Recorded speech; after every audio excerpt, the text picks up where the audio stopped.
Hello খুলনাবাসী, আরো একটা মেলার ভিডিও নিয়ে আমি চলে আসলাম, যেটা আসলে আমাদের খুলনার ভিতর না। এই মেলাটা হচ্ছে সাগরদাড়ি কেশবপুর যশোরে। মেলাতে প্রবেশ করে প্রথমেই চোখে পড়ে গেল মধুসূদন দত্তের মিউজিয়াম। তারপর দেখি মাইকেল মধুসূদন একাডেমি ও মধুমঞ্চ। আর এইখানে মেলার অনুষ্ঠান সূচির সবকিছুই কিন্তু দেওয়া ছিল।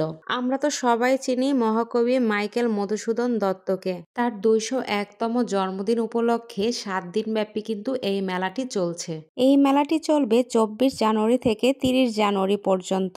আর এই মেলাটির আয়োজনে ছিল জেলা প্রশাসক যশোর। যাই হোক, অনেক কথা বলে ফেললাম, এখন চলেন মেলার ভিতরে প্রবেশ করা যাক। মধুমঞ্চটা কিন্তু অনেকটা জায়গা নিয়ে অনেক বড় ছিল। আর এখানে এসেই দেখতে পেলাম স্টেজে খুব সুন্দর করে গান গাচ্ছে, আর মানুষ খুব মনোযোগ দিয়ে সেই গানটা শুনছে।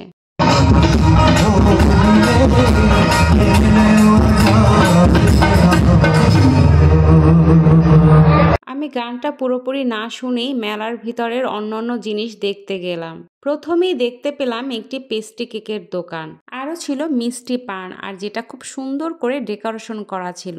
এরপর দেখলাম কালারফুল তোকমা দানার শরবত। মেলার ভিতরে এই একটা দোকানই ছিল যেখানে 10 টাকার বিনিময়ে অনেক কিছু পাওয়া যাচ্ছিল। এটা কিন্তু আমার কাছে ভীষণ ভালো লেগেছে, 10 টাকার বিনিময়ে কত কিছু পাওয়া যাচ্ছে।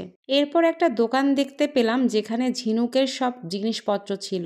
এরপর দেখলাম এই যে একটা দোকান যেখানে কিন্তু 250 টাকায় অন পিস পাওয়া যাচ্ছিল এবং 3টা একসাথে কিনলে 700 টাকায় পাওয়া যাচ্ছিল। আর এই দোকানে ছিল ছেলেদের ব্লেজারের কালেকশন, বিভিন্ন ধরনের ব্লেজার ছিল এখানে, ছোট বড় সবার জন্য। আর তার পাশেই ছিল এই জুতার দোকানটা যেখানে 300 টাকা শুরু করে 2500 টাকার জুতা পাওয়া যাচ্ছিল। মেলাতে আরো ছিল লেপ কম্বলের দোকান। এই দোকানটা বেশ বড় ছিল, এখানে কিন্তু অনেক ধরনের লেপ এবং কম্বল বিক্রি করা হচ্ছিল। তারপর চলে গেলাম একটা দোকানে যেখানে কিন্তু ছোট বড় সবার জন্যই চশমা পাওয়া যাচ্ছিল। আর পাশেই ছিল এই বেল্টের দোকান। মানে মেলায় কি নেই বলেন, এই মেলাতে সবকিছুই কিন্তু পাওয়া যাচ্ছিল।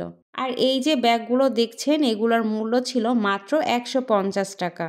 আর মেলার এক সাইডে অনেকগুলা খাবারের হোটেল ছিল।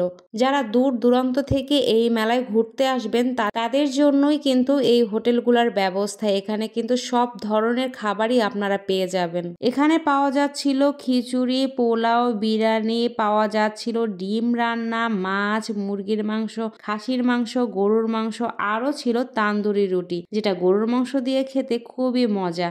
আর হ্যাঁ, আমাদের কিন্তু মেলায় ঘুরতে ঘুরতে খুবই ক্ষুধা লাগছিল। আর কি করার, আমরা গরম গরম ডিম খিচুড়ি খেয়ে নিলাম। হ্যাঁ, মজার বিষয় ছিল খিচুড়িটা কিন্তু সরিষার তেল দিয়ে রান্না করা হয়েছিল, যেটা আসলে খেতে বাসায় রান্না করার মতোই লাগছিল। সাথে সালাদ আর কাঁচামরিচ তো ফ্রি। আমরা তো ক্ষুধার যন্ত্রণায় তাড়াতাড়ি খাওয়া শুরু করে দিই। খাওয়া শেষ করেই চলে আসি জুতার দোকানে, যেখানে অনেক সুন্দর সুন্দর জুতা পাওয়া যাচ্ছিল 250 টাকা করে। তারপর চলে আসলাম আচারের দোকানে। এখানে কিন্তু অনেক ধরনের আচার পাওয়া যাচ্ছিল। এখানে ছিল টক ঝাল মিষ্টি চালতার আচার, জলপাইয়ের আচার, বড়ইয়ের আচার, কাঁচা মরিচের আচার, যে আচারগুলো দেখতে কিন্তু খুবই লোভনীয় ছিল। মেলায় বাচ্চাদের নিয়ে আসলে কিন্তু বাচ্চারাও অনেক এনজয় করতে পারবে, কারণ বাচ্চাদের খেলার জন্য অনেকগুলো রাইডস ছিল। এই যে দেখেন, ড্রাগনের রেলগাড়ি, নৌকা, নাগরদোলা, আরো কত কি অনেকগুলো রাইডস ছিল। তো বাচ্চারা আসলে এখানে বেশ মজা করতে পারবে। এরপর মেলায় ঘুরতে ঘুরতে চলে গেলাম সার্কাস পয়েন্টে। এখানে কিন্তু দুইটা সার্কাস হাউস ছিল, দি লায়ন সার্কাস আর একটা ছিল দি অলিম্পিক সার্কাস।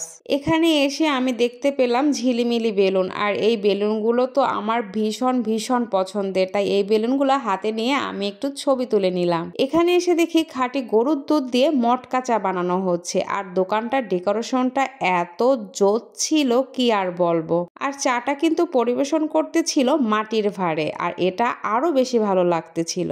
একটু সামনের দিকে আগাতেই দেখি এক সাইডে একটা দোকানে সিঙ্গারা বানানো হচ্ছে। গরম গরম সিঙ্গারা খেয়ে নিলাম, আর এটার দাম ছিল মাত্র 5 টাকা। ভাবা যায়, গরম গরম সিঙ্গারার স্বাদটা ছিল অসম্ভব মজার, আর দাম ছিল মাত্র 5 টাকা।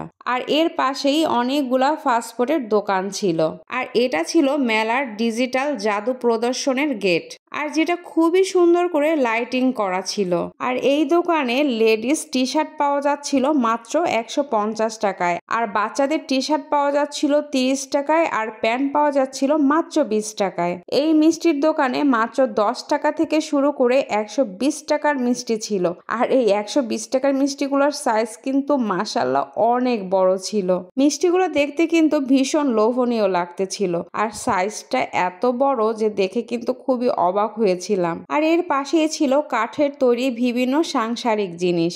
মেলার ভিতর এই স্টলটার নাম ছিল জুলাই বিপ্লব কর্নার, যেটা আসলে 2024-এর ছাত্র জনতার গণ অভ্যুত্থান স্মরণে স্টলটা দেওয়া হয়েছে। আর এই স্টলের ভিতরে যারা শহীদ হয়েছে তাদের নাম, ঠিকানা সবকিছু ডিটেলস দেওয়া হয়েছে। দেখুন, এই ছবিটাকে দেখে চিনতে পারেন? যাই হোক, আমি তো পুরো স্টলটা ঘুরে খুবই মনোযোগ সহকারে দেখতেছিলাম। আর হ্যাঁ, এখানে কিন্তু যশোরের আন্দোলনের কিছু ছবি এবং কেশবপুরের আন্দোলনেরও কিছু ছবি দেওয়া ছিল। আর আমাদের বাসায় যাওয়ার যাত্রাপথেই মেলার গেটের সামনেই দেখা হয়ে যায় মাইকেল মধুসূদন দত্তের সাথে। আর মেলার গেটের বাহিরে এসে আমি তো পুরোই অবাক, এত সুন্দর সুন্দর এতগুলো ঝিলিমিলি বেলুন। আর হ্যাঁ, এখানে কিন্তু একটা দোকান ছিল যেটা আমার কাছে খুবই আকর্ষণীয় মনে হয়েছিল। দোকানের নাম ছিল 90 দশকের পুরাতন মিষ্টি ঘর। এখানে কদমা, দানাদার, নকুল, বাতাসা, শাঁস, সন্দেশ ইত্যাদি সব ধরনের মিষ্টি পাওয়া যাচ্ছিল। আর এটা হচ্ছে চানাচুরের দোকান, যেখানে কিন্তু 12 রকমের চানাচুর দিয়েই বানানো হচ্ছিল। তো আজকের ভিডিওটা এ পর্যন্তই। সবাই অনেক বেশি ভালো থাকবেন, আমাদের জন্য বেশি বেশি দোয়া করবেন। দেখা হচ্ছে নেক্সট ভিডিওতে। আল্লাহ হাফেজ।